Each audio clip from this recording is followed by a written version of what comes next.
सुब्बैया रंग बिरंगी मुर्गियों को एक तरफ एक टोकरी और दूसरी तरफ एक और टोकरी में रखता था। उन मुर्गियों को सारा गांव घुमाकर उन सबको बेचकर पैसे लेकर वो खुशी खुशी घर लौटता है।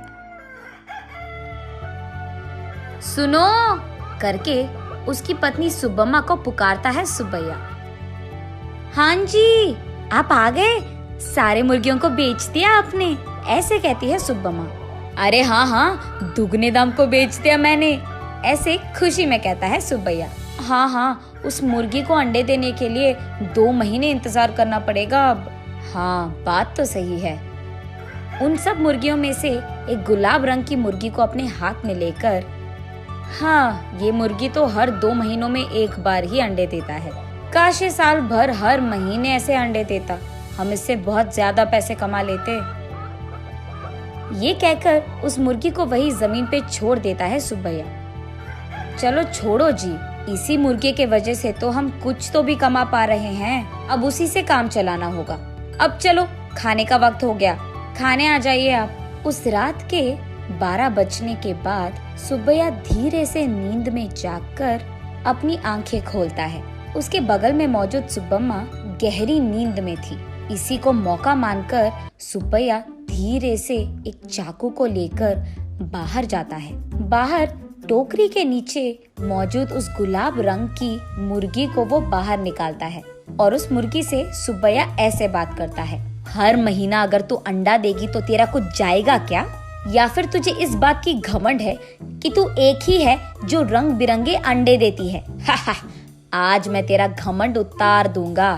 तो क्या कि तुम हर महीना अंडे नहीं देती हो, सारे अंडे तो तुम्हारे ही पेट में है ना। उन सारे अंडों को एक ही साथ बाहर निकालकर मैं उन सबको एक ही बार में बहुत ज्यादा पैसे के लिए बेच दूंगा, देख लेना।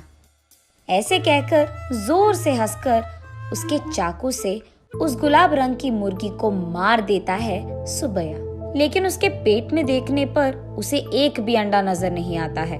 हाय भगवान, ऐसे सोचते ही रहता है कि इतने देर में सुब्बम्मा नींद से जाग उठती है। वहाँ आकर उसके पति के किए को देख, अरे भगवान, ये तूने क्या कर दिया? मैंने सोचा कि सबकी तरह तुम मूर्ख नहीं हो, पर तू तो वही निकला। अरे रे, इतनी अच्छी पैसे देने वाली मुर्गी को तूने जान से मार दिया। अरे रे, सोने की बतख की कहानी कभी सुनी नहीं है क्या तुमने? हाय भगवान, ये मेरे पति ने क्या कर दिया? तुझे लालची बनने की क्या जरूरत थी? ऐसे वो रोती रहती है कि इतने में ए सुनो, क्या कर रही है तू? सुब्बम्मा उठो, क्या हो गया तुझे? सोते हुए इतनी जोर से चिल्ला रही है, पागल हो गई है क्या? नींद से जागकर सुब्बम्मा परेशान होकर अपने पति की ओर देखती है। उसे कुछ नहीं समझ आता है। वो तुरंत बाहर जाकर टोकरी के नीचे बैठे उस मुर्गी को भी देखती है। वो मुर्गी तो हमेशा की तरह सही सलामत थी। ये देख सुब्बम्मा अंदर आकर, ओह, ये सब सपना था, मैंने तो सच सोच लिया था इससे, ऐसे कहती है सुब्बैया से। क्या सपना, क्या सच की बात कर रही है? आधी रात को मुझे उठा दिया तूने अच्छी नींद से। चल जाओ, सो जाओ अभी, कहता है सुब्बैया। अरे जाइए ना आप भी, मुझे तो बुरा सपना आया कि आपने उस मुर्गी को जान से मार दिया, क्योंकि आप लालची बनकर उसके पेट में मौजूद अंडों को निकालना चाहते हैं। मैं कितनी घबरा गई पता है आपको? मुझे क्या पता था कि वो सपना है, मैंने तो आपको बहुत डांट लिया, ऐसे कहती है। हाँ, ठीक है। वैसे मैं उस मुर्गी को क्यों मार डालूंगा, मैं क्या पागल हूँ? वैसे मुझे तो हमारा अतीत बहुत अच्छी तरह से याद है। आज अगर हमें चैन की नींद मिल रही है तो वो उस गुलाब रंग की मुर्गी के वजह से ही है। उसको मैं क्यों मार डालूंगा? चलो सो जाओ अभी, तुम और तुम्हारे सपने। ऐसे कहकर सुब्बैया सो जाता है। लेकिन सुब्बम्मा वही बैठकर अतीत में चले जाती है। एक समय में सुब्बम्मा और सुब्बैया दोनों मुर्गियों का व्यापार करते थे। सुब्बम्मा कुछ मुर्गियों को अपने घर के पास ही रखती थी। उनको खाना देना, उनके अंडों को इकट्ठा करना और उन अंडों को अगल बगल वालों में बेच देना, बड़े हुए मुर्गियों को बिकाव के लिए रख देना और उन मुर्गियों को सुब्बैया का इधर उधर जाकर बेच देना, यही होता था। लेकिन मुर्गियां हर रोज नहीं बिकती थी, कभी कभार तो 10-15 दिनों में एक ही मुर्गी बिकता था। इसी कारण सारा गांव घूम घूम कर थक कर घर आता था सुब्बैया। कभी कभार तो उन मुर्गियों को दाना डालने के लिए भी सुब्बैया और सुब्बम्मा के पास पैसे नहीं थे। तब एक दिन सारा दिन घूमकर थके हारे सुब्बैया उसके घर लौटता है। घर आकर वो बरामदे में बैठता है और उसके बगल में सुब्बम्मा खड़ी रहती है। क्या आज भी एक भी मुर्गी नहीं बिकी? वो ऐसे पूछ ही रही थी कि वहाँ एक साधु आता है। माता, खाने के लिए कुछ दे दो, ऐसे पूछता है। थका हुआ सुब्बैया, ए साधु, हमारे पास ही खाने के लिए कुछ नहीं है, अब तुम्हें क्या दे? अगर चाहिए तुम्हें तो हमारे पास बहुत सारे मुर्गियां हैं, एक लेकर जाओ, ऐसे कहता है। तब साधु छोटा सा हंसी एक देकर, मुर्गी का मैं क्या करूँगा बेटा, मैं मांस नहीं खाता हूँ, मेरे पास ही एक मुर्गी है, इसको तुम ही पालो, ये लो।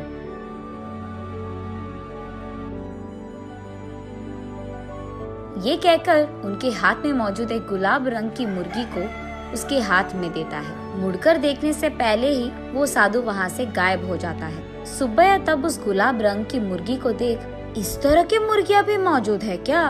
अगर इसी रंग के मुर्गियाँ हमारे पास होंगे तो हम उन्हें दुगने दाम में बेच पाएंगे, ऐसे कहता है सुब्बम्मा को देखते हुए। हाँ चलो ठीक है, अब हमें इस प्रकार के मुर्गी कहाँ मिलेगा? वो साधु मांसाहारी नहीं था इसीलिए दिया उसने, वरना इस रंग की मुर्गी हमारे पास कहाँ से आता?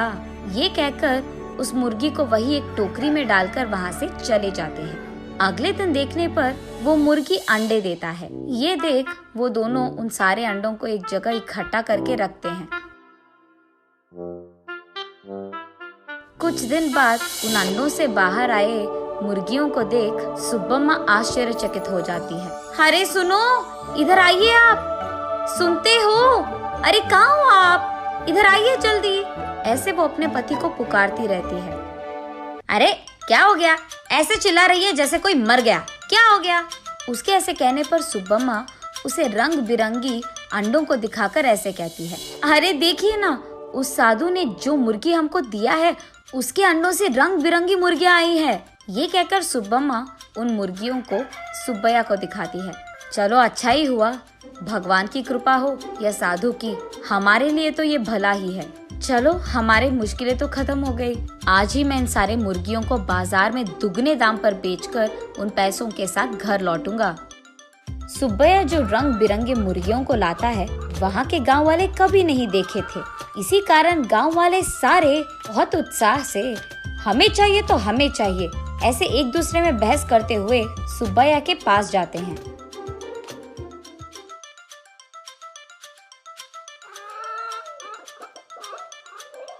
ऐसे वो मुर्गी 1 महीने में सारे दिन अंडे देकर, फिर 2 महीने बिना अंडों के, फिर उसके बाद 1 और महीना सारे दिन अंडे देते हुए रहती थी। अब उन्हीं महीनों में सुब्बैया भी अंडों को जमा करके उन्हें बाजार में बेचता था। ऐसे ही कुछ ही दिनों में पति पत्नी दोनों कमाए हुए पैसों के कारण चैन की नींद सोने लगते हैं। सुब्बम्मा वापस होश में आकर, ओह अब याद आया, सुबह मैं सोच रही थी कि ये मुर्गी साल भर अंडे क्यों नहीं देती है, शायद उसी कारण ऐसा बुरा सपना आया मुझे। ये सोचकर वापस गहरी नींद में सो जाती है सुब्बम्मा।